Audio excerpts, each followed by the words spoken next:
Class room లో time pass చేయడానికి చాలా ఆప్షన్స్ ఉంటాయి మనకి. వివిధ రకాలైన పనులు చేస్తూ ఉంటాం మనం. ఆ లెక్చర్ నుంచి తప్పించుకోవడానికో, పాపం వాళ్ళు అడిగే క్వశ్చన్ నుంచి తప్పించుకోవడానికో. మీరు లాస్ట్ బెంచ్ లో కూర్చుంటే ఏం చేస్తూ ఉంటారు? లాస్ట్ బెంచ్ లో కూర్చొని బాయ్ ఫ్రెండ్ తో ఫోన్ మాట్లాడతారు. ఆంటీ ఇది విన్నారా? ఫోన్ బిల్ ఎందుకు ఎక్కువ వస్తుంది ఇప్పుడు నాకు అర్థమైంది. సార్ కష్టపడి క్లాస్ చెప్తుంటే వెనకాల కూర్చొని చాటింగ్ చేస్తాం. ఓవులతో ఎవరితోనో ఒకరితో. ఎవరోళ్ళు?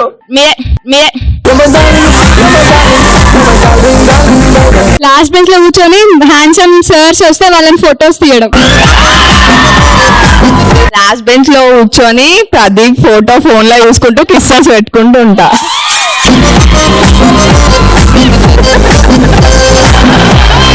లాస్ట్ బెంచ్ లో కూర్చొని యోగా చేస్తా. ఇదే లాస్ట్ బెంచ్ ఇదే లాస్ట్ బెంచ్ అనుకో. ఏమేమి ఆసనాలు వేస్తుంటావు?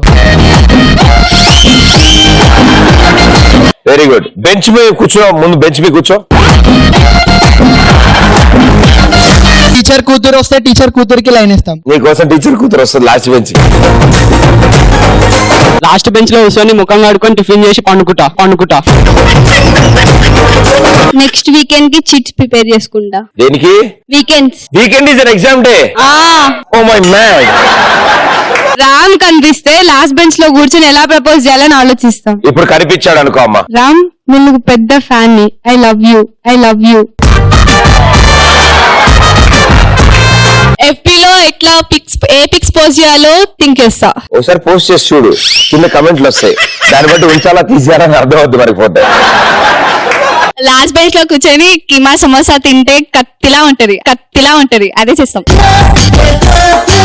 నువ్వు బాగా తినాలి. నేను కోరుకునేది కూడా అదే, బాగా తినాలి. తినడం కాకుండా ఇంకేదైనా చేస్తూ ఉంటారా? ఎవరిది వాళ్ళ లేదా పక్క వాళ్ళ? యూట్యూబ్ లో అన్ని హెయిర్ స్టైల్స్ చూసి ట్రై చేస్తాం. మీరు అలా జడ వేసుకున్న తర్వాత ఎవరన్నా చూసారా? ఎవరు చూడలే. ఓ బతికిపోయారు అయితే.